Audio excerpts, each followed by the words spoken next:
hoje é Transgêneros, uma análise dos conceitos, direitos e violações. A professora Letícia Furtado, defensora pública, atuando na violência doméstica contra a mulher na defesa da vítima, faz um trabalho sobre esse assunto, tem pós-graduação em Direito e Gênero pela Emerge, pós-graduação coordenada pelo professor Juarez Cirino em Direito Penal e Criminologia. E o trabalho de conclusão do curso dela foi exatamente sobre o direito dos transexuais no cárcere. Então, justo que Letícia Furtado fale sobre o assunto.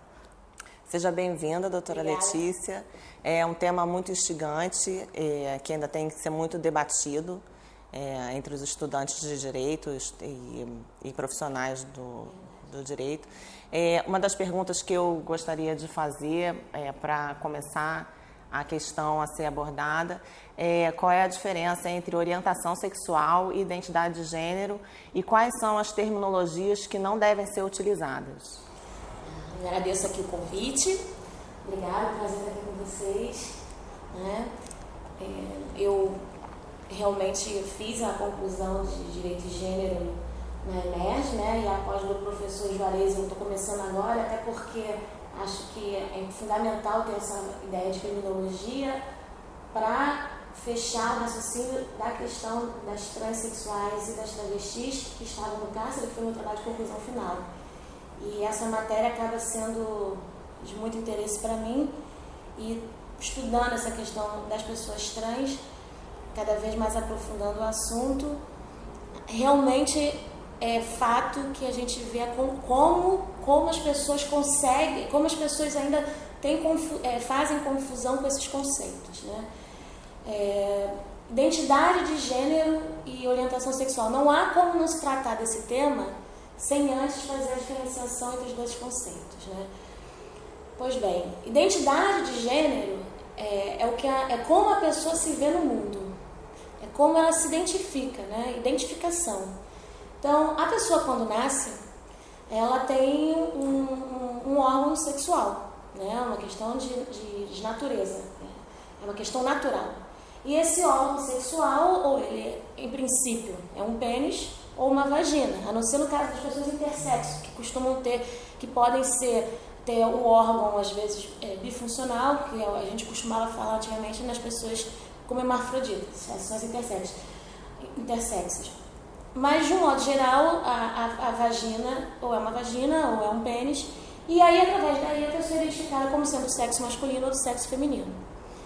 E, sendo do sexo feminino ou do sexo masculino, ela vai ser educada de acordo com normas, e essas normas, se ela for do sexo, tiver o órgão genital masculino, ela vai ser educada de acordo com normas de gênero masculino, ou então ela vai ser educada com, se ela tiver vagina, ela vai ser educada conforme normas do gênero feminino. Entendi. Pois bem, conforme ela vai se desenvolvendo, se ela se identifica de acordo com essas normas que a sociedade criou, que foram atribuídas de acordo com o órgão genital dela, se ela concorda com aquelas normas, se ela se sente à vontade com aquela educação que ela recebeu de acordo com essa identificação do sexo dela, ela vai ser uma pessoa cisgênero. A gente vai identificá-la como sendo uma pessoa cisgênero, porque ela se sente conforme aquela identificação.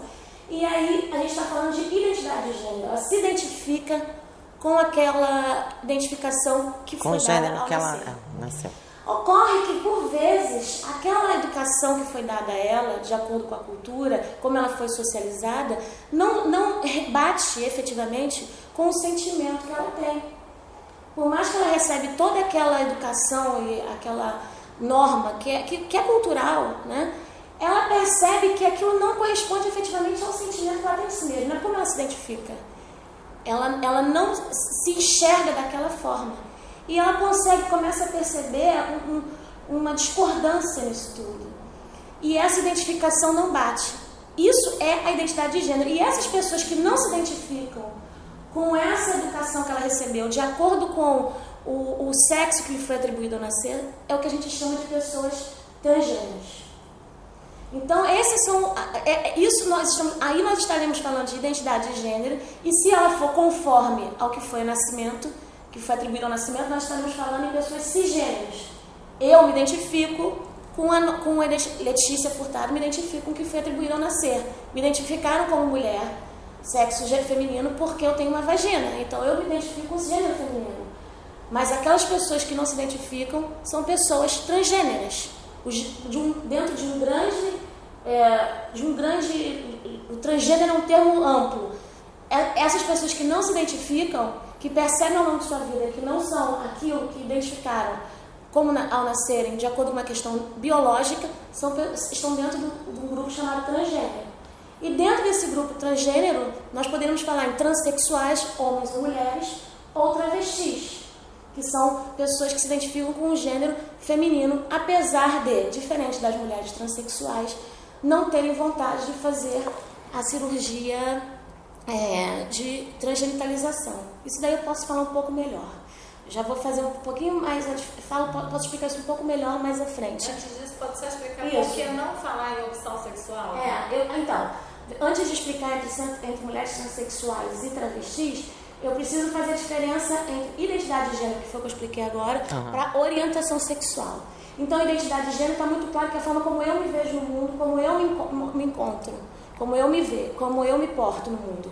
A orientação sexual, e aí tem a ver com opção sexual, que a gente tem que ter muito cuidado, porque as pessoas vulgarmente falam em opção sexual, mas a gente não pode falar em opção sexual, a gente tem que falar em orientação sexual.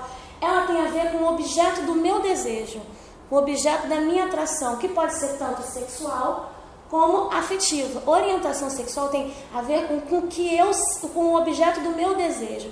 Por quem eu, independente da minha identificação, se eu sou cis ou se eu sou trans, eu tenho um objeto do meu desejo. Ou simplesmente eu posso até não ter desejo, né? Então, eu tenho um desejo, eu tenho vontade de cis ou trans, eu tenho vontade de me relacionar com quem? Eu tenho vontade de me relacionar com pessoas da mesma orientação sexual que eu, do mesmo sexo que eu tenho vontade de me relacionar com pessoas do mesmo gênero que eu, ou eu tenho vontade de me relacionar com pessoas de outro gênero que eu, ou simplesmente eu não tenho o desejo, eu não tenho vontade de me relacionar, seja sexualmente ou afetivamente. Isso é orientação sexual. Se eu tenho vontade de me relacionar com pessoas, Letícia, vou dar de novo como exemplo eu sou uma mulher que sou cisgênera e também sou uma mulher que sou heterossexual, porque eu gosto de me relacionar com homens, pessoas de gênero masculino. Então, eu sou Letícia, cisgênera, heterossexual. Então, a minha orientação sexual é ser heterossexual. Agora, se eu gostasse de me relacionar com mulheres, eu seria homossexual. Se eu gostasse de me relacionar com homens e mulheres, eu seria bissexual. E se eu simplesmente não tivesse vontade de me relacionar com ninguém, eu seria assexual. Então, a orientação sexual é isso, é com quem eu tenho vontade, com quem eu tenho desejo de me relacionar. A gente não deve falar em opção sexual, porque a opção dá a impressão de que a pessoa, ela escolhe, é uma vontade dela. Ela pode, quando nasce, escolher ser ou não homossexual, ser ou não heterossexual. E, na verdade, isso é algo que nasce com ela. Da mesma forma que ela não escolhe ser transexual, ela não escolhe ser travesti, ela não escolhe ser cisgênero. Eu não escolhi ser cisgênero. Eu não escolhi me identificar com isso. Isso é uma coisa natural, isso é uma experiência natural. A identidade de gênero, assim como a orientação sexual, é algo natural da pessoa. Então, a gente não pode falar em opção. Então, o termo correto é orientação sexual. É óbvio que, ao longo da vida, nós podemos experimentar coisas, mas, efetivamente, você se sentir atraído por uma pessoa, você se sentir o objeto do seu afeto, ele não é uma escolha. O objeto do seu desejo não é uma escolha, ele simplesmente acontece. Então, o termo correto é orientação sexual. Professora, e como é a legislação? Ela facilita essa mudança? Como é que consta na identidade civil das pessoas que mudam, né, que fazem essa alteração de sexo? E na FAQ também, na folha de antecedentes, como é que isso vem? Como fazer também para não confundir, né, não deixar de constar nenhum registro anterior criminal? A questão da requalificação que a gente fala, né? A vida dos transgêneros é uma situação de muito sofrimento, porque a legislação do nosso país, embora a gente tenha tratados internacionais que garantam já os direitos, né, o reconhecimento dos transgêneros de se adequarem, de serem tratados de acordo com a sua identidade de gênero, e você tenha na Constituição normas e princípios, né, que reconheçam que não devem ser tratados com discriminação e que resguardem o direito à dignidade da pessoa humana, o direito à vida, o direito à saúde, porque a saúde dessas pessoas é o tempo todo infringida quando elas não são tratadas de acordo com o reconhecimento da identidade de gênero dessas pessoas. Você tem então todo um lastro aí constitucional e internacional que proteja o tratamento dessas pessoas de acordo com a própria identidade delas, né? A dignidade da pessoa humana, mais do que qualquer coisa.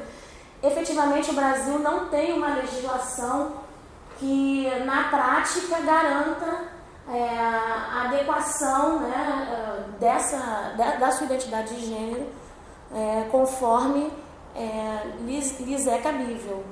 E a gente vive numa sociedade que é culturalmente cis-heteronormativa. O que isso significa dizer? Que só reconhece o binarismo, que só reconhece a pessoa que nasceu com uma vagina ser identificada como gênero feminino ou que nasceu com um pênis ser identificada com gênero masculino. Então, a situação, os transgêneros, efetivamente, na nossa sociedade, encontram grandes obstáculos. E ter esse vácuo legal no dia a dia é um problema muito enfrentado, e a Mirella até estava comentando isso no início, que há muito que se percorrer ainda, porque é um preconceito muito grande. E o que acontece?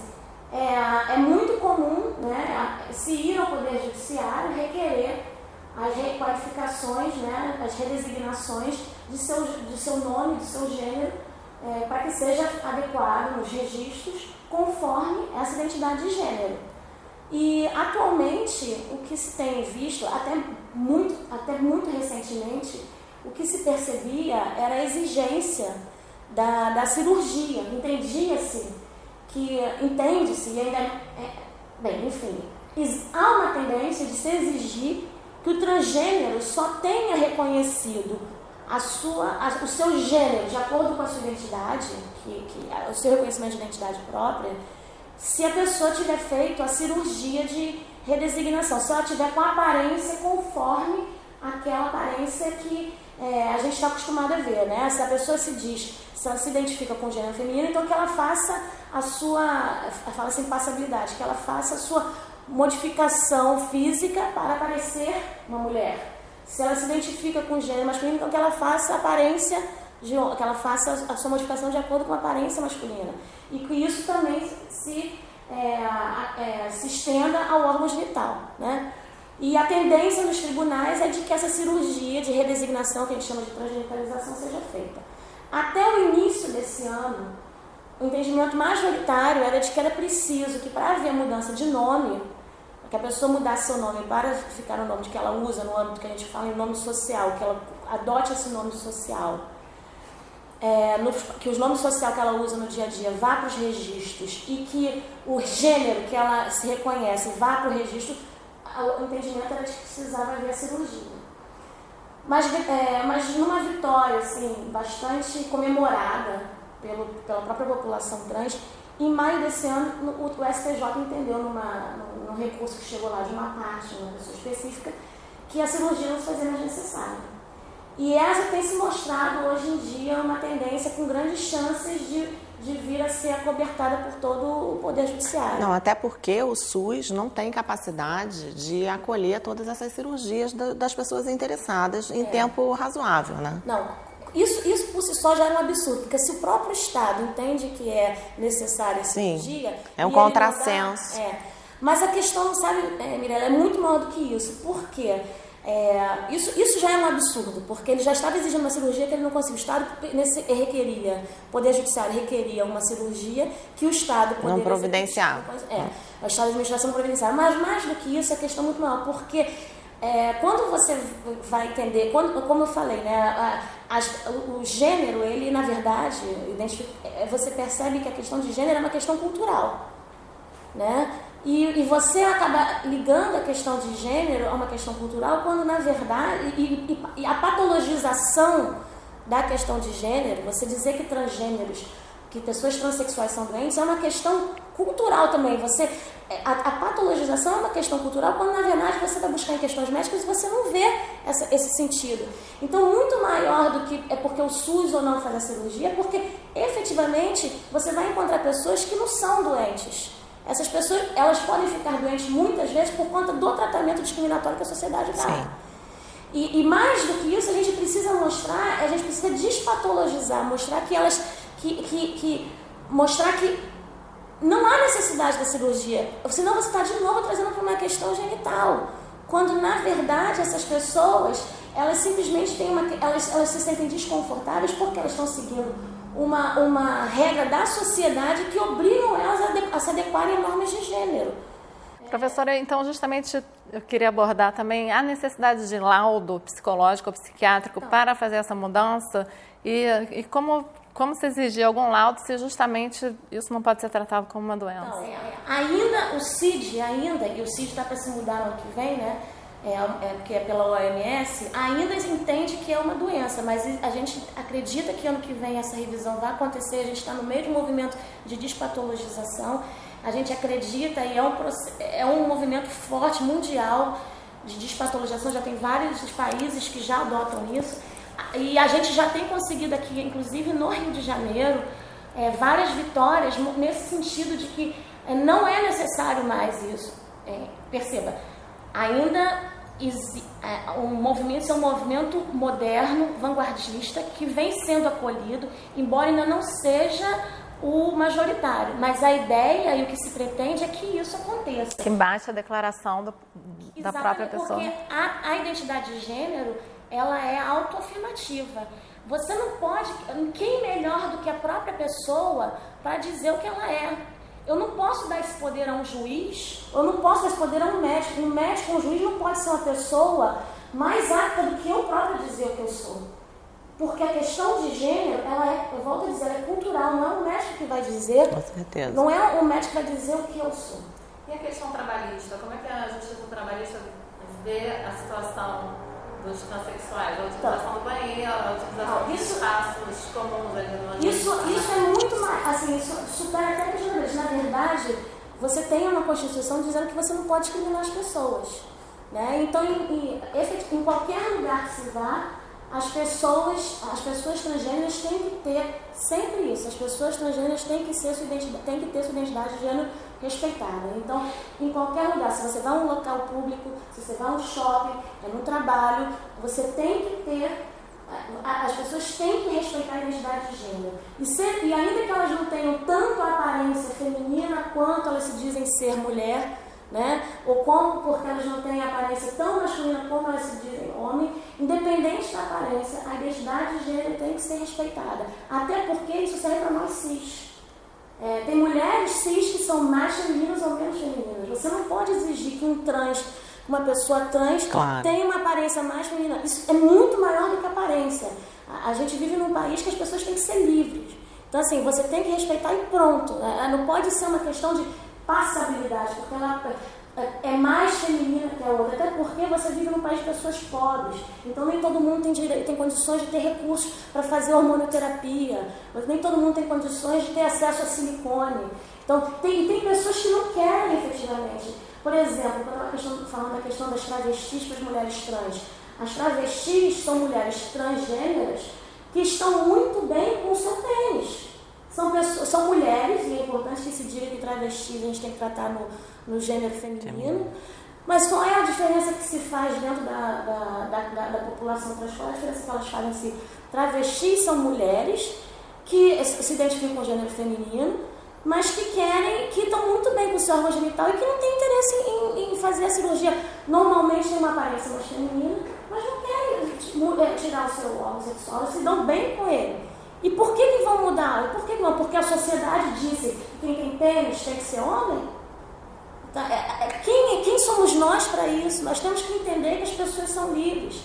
E elas não são doentes por isso. Agora, adoecem sim por conta de discriminação. Adoecem sim porque elas são negadas ao trabalho. Porque e a história das pessoas trans é muito triste. Porque desde pequenas elas vão religião, na escola, elas são chamadas na lista de chamada por nomes que não são os que elas se reconhecem, a elas são negados o direito ao ir ao banheiro, então logo cedo elas abandonam a escola, logo cedo na família elas são incompreendidas, então elas abandonam o lar, muitas vão morar na rua e aí vem a prostituição, 90% estão na prostituição e muitas não conseguem qualificação no trabalho, e aí depois vão parar nas ruas e na prostituição encontram o mundo de violência, porque a prostituição é extremamente violenta. A expectativa de vida dessas pessoas é de 35 anos. 35 anos dessas pessoas, muitas morrem e a violência é absurda. Essas mulheres dificilmente encontram proteção na lei. Você não vê um crime de transfobia previsto em lei, quando na verdade a maioria da morte delas é uma morte violenta, assim, baseada assim, em crimes de ódio. Se eu não me engano, hoje nós estamos só nesse ano já estamos em 162 mortes violentas, só até hoje eu acho que são 162 mortes violentas no Brasil. Falando em morte violenta, como você vê a aplicação da Lei Maria da Penha na situação dos trans? A Lei Maria da Penha, ela nitidamente prevê a aplicação da proteção para mulheres, porque ela fala em violência de gênero e ela fala, o termo é diferente do crime de homicídio em feminicídio, no capítulo feminicídio, que fala que é na condição que especificamente prevê que o crime de feminicídio será praticado em razão de sexo, da questão do sexo, pela condição feminina. A Lei Maria da Penha fala em gênero e ela fala para a mulher, independente de qualquer de orientação e distinção, etc. e tal. Então a Lei Maria da Penha não há qualquer restrição, muito pelo contrário, ela tem uma redação extremamente ampla no artigo 2º, no artigo 5º.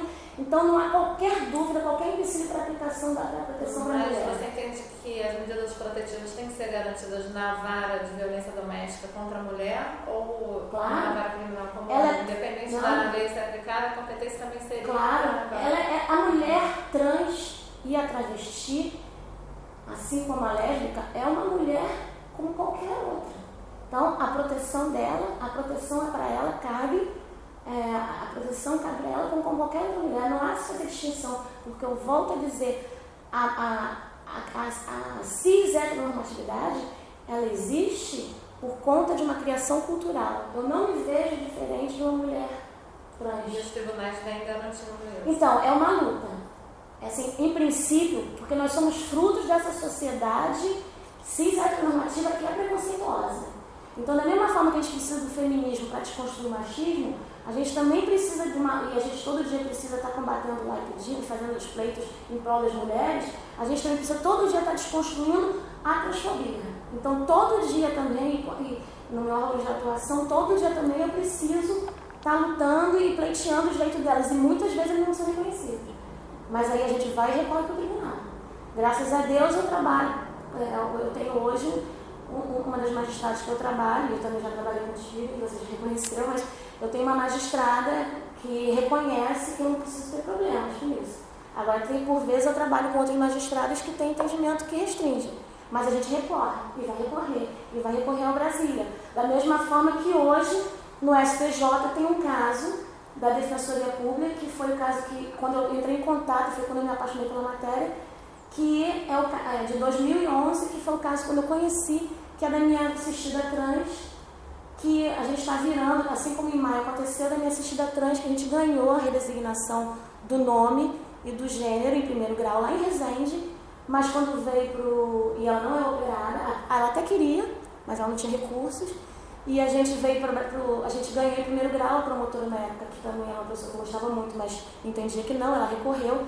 No segundo grau aqui no Rio a gente perdeu, e em Brasília agora já estamos com um voto favorável, porque ela não tem cirurgia, a gente acredita que vai ser o segundo caso no STJ, que nem aconteceu de maio, que a gente vai conseguir a redesignação independente de cirurgia. E a gente recorre, da mesma forma a gente também, quando não consegue eliminar a violência doméstica, uma medida protetiva, porque eventualmente um magistrado entende que não é extensiva a mulher trans, a gente também recorre para conseguir. Como conseguiu já esse ano, no caso de um casal trans, que a mulher trans pediu a medida protetiva em face de um homem trans, não conseguiu. Pelo contrário, o juízo tinha dado para o homem trans em desfavor dela, e a gente recorreu e conseguiu no tribunal. E vai ser sempre assim. E com relação à troca de nome, aonde tem sido feito, qual é a competência majoritariamente considerada, na vara de família ou na vara de registro público? Quando eu comecei, em 2011, eu fazia junto ao registro civil, registro público. Agora tem sido nas varas de família. Porque isso é Estado civil, né? É Estado civil, então tem sido nas varas de família. Doutora Letícia, e com relação ao direito dos transgêneros nas penitenciárias brasileiras, como é que tem sido abordado isso? Eu posso falar, eu tenho mais conhecimento aqui do Rio, né? Embora exista uma resolução que é de âmbito federal e que foi reproduzida aqui no Rio de Janeiro praticamente ipsilíteres, né?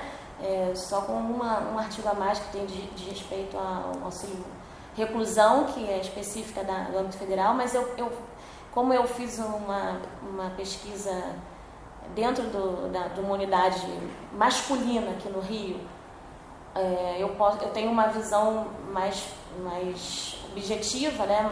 Tenho mais conhecimento em relação a essa questão das mulheres trans e das travestis. Nessa unidade aqui do Rio, já me deu uma visão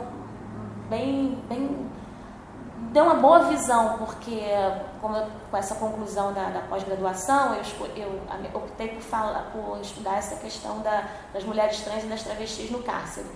E aí eu posso te dizer o que eu vi, né? A minha ideia, quando eu fui fazer esse trabalho, era analisar como é que estava sendo o cumprimento dessa resolução que garante o tratamento o tratamento diferenciado, com respeito às questões de gênero e às especificidades dessas mulheres e desses homens trans dentro da unidade, né? Com respeito à sua identidade de gênero, porque a resolução é exatamente isso, né?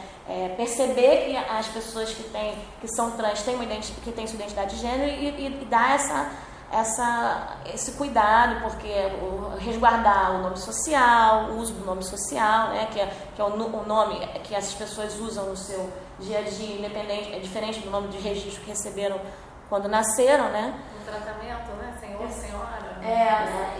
Exatamente. Ele ou ela. Exatamente. Usar o tratamento de acordo com o gênero com que se identificam, né? Mas e as questões, por exemplo, o cabelo? Exatamente, também. A questão do cabelo, por exemplo, as mulheres trans que têm o corte de cabelo, que querem usar o cabelo mais longo, se vão ou não cortar, se a roupa, que a roupa é um pouco mais feminina, os acessórios. Então, as resoluções, não dá para falar sobre a resolução toda aqui agora, mas a resolução traz isso, né? O respeito ao banho de sol, a revista, como é que vai ser feita, toda de acordo com a identidade de gênero dessas pessoas. Essa resolução, em suma, ela diz o seguinte, que as mulheres trans e travestis poderão ficar nas unidades de acordo. Essas pessoas trans, quando elas ingressam no sistema penitenciário, elas devem ter a oportunidade de se manifestar, o seu gênero, com o gênero com que se identificam. E elas seriam encaminhadas para a unidade com do gênero com o qual elas se reconhecem. A exceção seria a questão dos homens trans, ou seja, aquelas pessoas que ao nascerem foram identificadas como mulheres, mas ao longo da vida entenderam e se reconhecem como homens. Por quê? Porque essas pessoas têm vagina. E aí o que acontece? No momento que essas mulheres, esses homens trans, se você permitisse que esses homens trans fossem para unidades masculinas, essas pessoas que têm vagina, até porque normalmente essas pessoas não costumam fazer a cirurgia de transgenitalização para montar, né, para reconstruir um pênis, as pessoas normalmente têm vagina, porque essa cirurgia de construção do pênis ela é muito experimental, ela é muito complicada, normalmente o sucesso dela é muito difícil, então normalmente homens trans costumam ter vagina e costumam somente fazer cirurgias de mastectomia, adaptação, você colocar um homem trans dentro de um presídio masculino, a chance dessa pessoa ser sofrer violentada. Exatamente, violência sexual é muito grande. A resolução excepciona a opção dessas pessoas irem para presídios masculinos, não por uma questão discriminatória, mas justamente aquela discriminação, exatamente, é uma discriminação em proteção a essas pessoas. Então, com exceção dessas pessoas que não têm a opção de ir para o presídio masculino, as mulheres trans e as travestis podem optar para ir para uma unidade feminina. Só que o que eu vi aqui na prática no Rio de Janeiro, né? Quando eu optei por fazer minha pesquisa de campo, eu optei por fazer a pesquisa dentro de uma unidade onde tivesse, sabidamente, no Rio de Janeiro, a maior reunião de mulheres trans, né? E aí, nessa unidade, eu consegui... Qual é a unidade?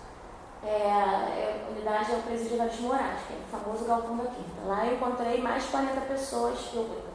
Diante daquela pesquisa lá, com os recursos que eu tinha, eu encontrei, dentro das perguntas que eu fiz, o que as pessoas se autodeclararam, eu entrevistei na época, no ano passado, em 2016, 8 de setembro, tudo, foram 42 pessoas trans que eu entrevistei. Né, com essa especificidade. Eu entrevistei mais pessoas, mas foram 42 ao final identificadas como pessoas trans. E dessas 42, assim, eu não vou saber de cabeça muito bem, porque eu sou muito ruim com números, mas a grande maioria não queria efetivamente ser transferida para uma unidade feminina. Porque o que a gente vê, na verdade, é que elas efetivamente preferem ficar nas unidades masculinas, porque lá elas conseguem estar em contato com os homens, elas se mantêm no relacionamento com os homens. Então, ainda... Isso que eu ia perguntar, se há visitação, visita íntima... Então, a resolução, ela reconhece o direito da visita íntima dessas pessoas. Mas é um fato notório que as mulheres, aí eu estou falando das mulheres cis, tá? As mulheres cis, quando estão presas, quase não recebem visita íntima, elas são abandonadas. E essas mulheres trans, assim, elas têm visita, não estou falando da visita íntima, elas têm visita. As mulheres cis, por sua vez, normalmente não são visitadas, e as mulheres trans acabam tendo algumas visitas de parentes e tudo, mas eu acredito que se elas fossem para a unidade feminina, não só, algumas comentaram que a família talvez deixasse, abandonasse porque existe o preconceito da própria família, que não querem que elas se reconheçam como mulheres. Eu me lembro nitidamente de uma que falou o seguinte: a mãe talvez não suportasse essa mulher trans, essa mulher travesti, estar dentro de uma unidade feminina, porque no momento que ela estivesse na unidade feminina, ela teria que estar reconhecendo que aquele filho que ela deu à luz agora era uma mulher trans, entendeu? Mas na unidade masculina elas guardam as características ainda? Então elas podem manter o direito ao corte de cabelo, ao cabelo longo, até uma determinada altura pode. Ou seja, elas podem manter caracteres femininos. Elas podem, por exemplo, usar brincos, elas podem ter unhas grandes. Aplique é complicado, mas eu acho que é por outras questões de segurança. De revista. Mas elas podem. Várias são mais até femininas do que eu. Assim, eu me lembro que eu chegava de colar e ficavam felizes, queriam usar meus colares. Eu me lembro que uma me pediu um piercing. Ela falou assim: doutora, me dá esse piercing, por favor. Eu me lembro que ela pediu meu piercing. Muitas são muito mais femininas, assim, nesse conceito que a gente tem de sociedade, muito mais do que eu, assim. Elas usam short, camiseta. Agora, qual é a grande questão? Elas ficam sujeitas ao conceito do próprio agente e inspetor da unidade, porque isso foi um problema muito grande que eu verifiquei lá dentro, a transfobia institucional, porque a transfobia está em todo quanto é lugar. Eles chamam de traveco. Sim. Não sei. Exatamente. Traveco é a nossa. Já ouviu alguma coisa nesse Traveco é o termo mais pejorativo que você pode ter para uma pessoa travesti, né? Se o travesti já é ofensivo, traveco é o pior de todos, né? Então, assim, se quiser ofender efetivamente, chame de traveco, né? Porque o eco já é um termo ofensivo, né? Que é esse diminutivo, né? Essas pessoas ficam muito à mercê do agente penitenciário. Então, por exemplo, uma coisa que era extremamente ofensiva é porque o banho de sol 2 dois internos de uma unidade masculina, ele é feito sem a camisa. Então, para elas, como é que isso deve ser feito? De top. O que eles fazem? Dependendo do bom humor ou da boa vontade de um agente penitenciário. Se um agente penitenciário mais ofensivo, mais transfóbico, ele proibia que no dia do banho de sol dela, ela usasse o top. E aí você tem primeiro que você tem aquela que ainda que não tenha a mama formada, mas se ela se identificou mulher, ela pode se sentir à vontade. Então, se ela quer usar o top, ela tem todo jeito de usar o top. Mas aí o que ele faz? Ele fala pra ela que ela tem que ir sem camisa. Então você tem tanto com a mama, tem umas que tem silicone, tem umas que tem mama de hormônio. Ela não quer, ela muitas vezes acaba tendo que ou ela vai sem a camisa e fica lá expondo o seio que ela não se sente bem, e muitas também acabam por decidir o quê? Que não vão para o banho de sol. Então essa pessoa que já está encarcerada, que já quase não tem direito, ela acaba abrindo mão do próprio banho de sol. Ela já está enclausurada, ela fica duplamente enclausurada. Há regras específicas para o tratamento desses presos transgêneros ou ainda há uma lacuna legislativa nesse sentido? Já teve esse projeto de ir para a unidade, só que elas não quiseram, porque elas querem estar perto dos homens. Porque ainda é onde elas têm algum tipo de afeto, algum tipo de contato. Eu não vejo muita solução hoje. Eu quero que elas estejam onde elas quiserem, assim, onde elas se sentem melhores, mas hoje, com a sociedade que elas estão, que a gente tem, é uma resposta muito mais complexa, entende? Ainda tem muito que evoluir, né? Eu não consigo imaginar a solução, porque eu não consigo ver uma unidade feminina apta para recebê-las. Eu não sei te responder. Eu quero que elas estejam onde elas se sentirem melhores. Entendeu? Cada caso, então, analisado individualmente. Feminista, defendendo o transfeminismo, etc. e tal, eu quero que elas sejam mulheres, então, em tese, eu adoraria que elas estivessem numa unidade de mulheres. Mas na unidade de mulheres elas não se sentem tão bem. Então, assim, eu não consigo ver essa diferença. Não, realmente, simplesmente porque umas têm pênis e acham que se identificam com mulheres e outras são. Eu não consigo ver isso. Aliás, meu pai vai morrer e eu nunca vi o pênis dele. Eu não tenho certeza se ele... percebe? Qual é a diferença? Só porque um pênis encaixa com uma vagina e assim tem a reprodução... Só por causa de uma questão de reprodução natural, assim, eu não consigo entender qual é a grande diferença, porque um pênis encaixa numa vagina e isso é um método de reprodução, quer dizer que qualquer coisa diferente disso é errado. Eu não consigo entender por que as outras formas também não podem ser certas. Diante de tudo isso que a gente conversou nesse seu estudo, qual a forma mais grave de violação dos direitos, então, dos trans? No momento que você taxa que essas pessoas são doentes simplesmente porque elas são diferentes do que a sociedade instituiu como certo, para mim você causa uma discriminação. Daí vem todas as outras discriminações, todas as outras questões são decorrências disso. Se a gente conseguir acabar com esse estigma da doença e perceber que somos todos iguais, as questões estão resolvidas. Exatamente. Isso para mim está muito claro, né? E essa vai ser a minha luta sempre, assim, onde eu puder esclarecer e trazer isso, e é onde eu vou estar lutando, né? Não só como defensora que se especializa nisso e tenta estudar isso, mas como militante mesmo, porque isso para mim virou uma causa de militância. Assim. O próprio homossexualismo já foi um tabu, né? Que a gente vem vencendo há 40 anos aproximadamente com... Né, Exatamente. Quando era entendido como isso, né? Que agora a gente... Que era entendido. Então, acho que assim, a gente está caminhando para isso e a gente tem que caminhar para o reconhecimento dos direitos agora dos transgêneros. É a bandeira que a gente precisa carregar nesse momento. Né? Na época estava tudo junto, né? Mas por uma questão de oportunismo política, abandonou-se. Mas quem começou mesmo o movimento quem deu a margem lá foram as trans, né, na tal da revolta de Stonewall, enfim, mas a gente vai continuar lutando. Uma dica de concurso ou de profissão.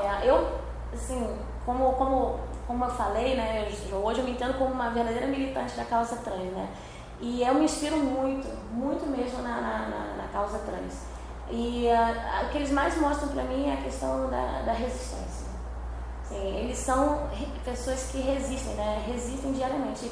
E eu acho que isso é a questão, e se a gente pudesse, nas devidas proporções, passar para a questão do concurso, é isso. É persistência, porque se tem alguém que sofre violação nos direitos que não conseguiria estar aqui sobrevivendo hoje, são as pessoas trans.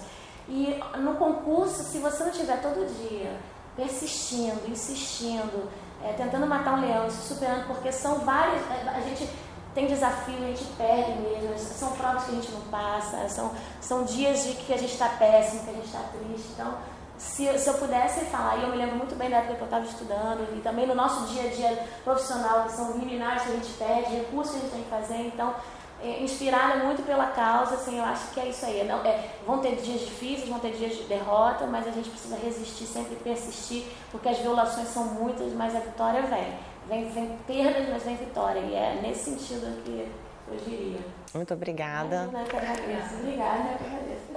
Acessem o site www.justoeu.com.br para referência dos artigos que foram mencionados aqui e julgados também, que nós colocaremos referentes ao tema. I'm wide awake, but you're